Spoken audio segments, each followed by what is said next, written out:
Hello दोस्तों, यहाँ पे हम ब्लू क्रैब्स को साफ़ कैसे किया जाता है वो दिखाते हैं।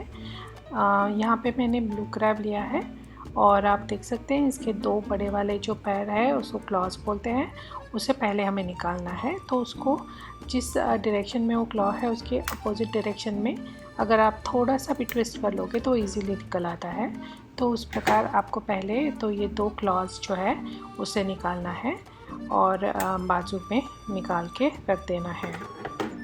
उसके बाद आप वो देख सकते हैं कि नीचे क्रैब के नीचे जो का एरिया है ना वो हमें निकालना है, उसको पेटी बोलते हैं, उसको हमें निकालना है। तो उसको चाहिए तो आप ट्विस्ट करके निकाल सकते हो। यहाँ पे थोड़ा मुश्किल हो रहा था इसलिए मैंने सीज़र का थोड़ा सा इस्तेमाल किया और उसके बाद मैंने उसको हाथ से ट्विस्ट करके निकाल दिया। वैसे ये आसानी से निकल सकता है, ये हमें नहीं चाहिए तो ये हमें निकालना है। इसमें बहुत सारी मिट्टी भी होती है तो ये एरिया हमें ठीक से क्लीन करना है। अभी जो क्रैब के छोटे लेग्स हैं उसे हम कैंची से काट लेते हैं। ये क्रैब्स के लेग्स करी के लिए हम यूज़ करते हैं, उसको ग्राइंड करके उसका जो रस होता है वो हम करी में यूज़ करते हैं। तो ये छोटे वाले जो लेग्स हैं उसको हम ऐसे पहले काट लेते हैं। उसके बाद हमारे पास जो बचता है वो है क्रैब का मेन एरिया। क्रैब बहुत जगह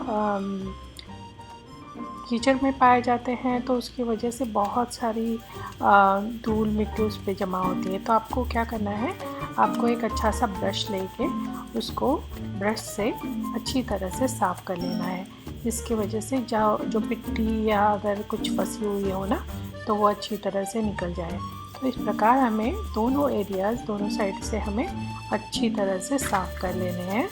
ब्रश से घिस के अच्छी तरह से साफ़ कर लीजिएगा और फिर उसे उसके नीचे का जो एरिया है ना, ये जो है ये क्रैब का माउथ होता है, ये ऐसे खुल जाता है और उसको भी हमें निकालना है। इसके अंदर जो भी फंसा हुआ मिट्टी होती है बहुत बार तो वो सब हमें निकाल देनी है।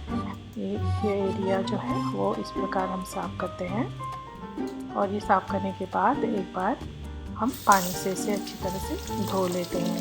तो अभी तो आपके क्रैब लेग्स हो गए हैं निकाल के, और क्रैब के छोटे से जो लेग्स है वो भी निकाल के हो गए।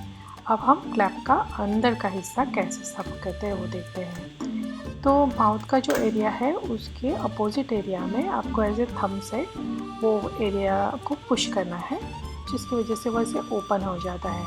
आप देख सकते हैं यहाँ पे जो येलोइश ऑरेंजिश एरिया है वो है क्रैब्स के एग्स। वो बहुत ही टेस्टी होता है और उसको बिल्कुल आपको फेंकना नहीं है। ये जो आप देख रहे हैं ये है क्रैब के गिल्स, इसमें बहुत सारी मिट्टी होती है, वो गिल्स से नहीं भी हम खाते नहीं हैं तो उससे निकाल के फेंक देना है। तो ये पूरा साफ़ करना है हमें, दोनों साइड से जो गिल्स है उसे निकाल लेना है। आप देख सकते हैं यहाँ पे कैसे कर रही हूँ मैं, इस तरीके से वो आसानी से निकल जाते हैं। आपको जस्ट थोड़ा सा पुल करना पड़ेगा और फिर निकाल देते हैं। अभी ये जो बचा है हिस्सा वो आप चाहिए तो पूरा भी रख सकते हो, चाहिए तो आधा काट लीजिएगा। आधा काटने से मुझे लगता है खाने में आसानी होती है क्रैब को, तो इसकी वजह से हम बीच में काट लेते हैं। अभी ये जो शेल का एरिया है वो हमें फेंकना नहीं है, उसके अंदर जो मुंह की तरफ एक स्टिकी सा वाइट जो एक होता है ना वो उसे हमें निकाल देना है। ये देखिए मैंने निकाला है। और बाकी का जो एरिया है उसमें हमें क्रैब के एग्स मिलेंगे और उसमें रो जो होता है वो हम चमचे से निकाल के वो यूज़ कर लेंगे करी के लिए।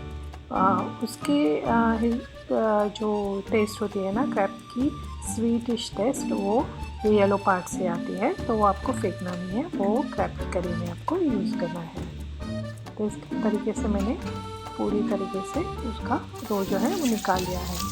अभी अगर आपको ऊपर का शेल रखना है, फेंकना नहीं है और वैसे क्रैब बनाने हैं तो क्रैब कैसे साफ़ करते हैं एक दूसरा क्रैब में साफ़ करके दिखाती हूँ।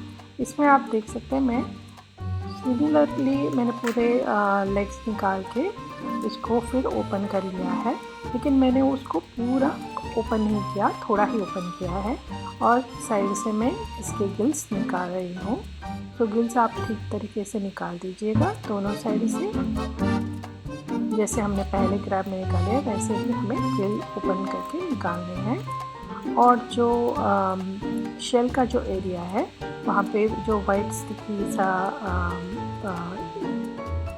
कुछ होता है उससे हमें निकाल के फेंक देना है। देखिए मैंने यहाँ पे निकाल दिया है। और फिर हमें देखना है कि वहीं पर कहीं पर सॉइल या कुछ मिट्टी नहीं है ना। और उसके बाद इसको वापस बंद करके क्रैब आप पूरा का पूरा यूज कर सकते हो। इस प्रकार मैंने पूरे क्रैब साफ कर लिए हैं।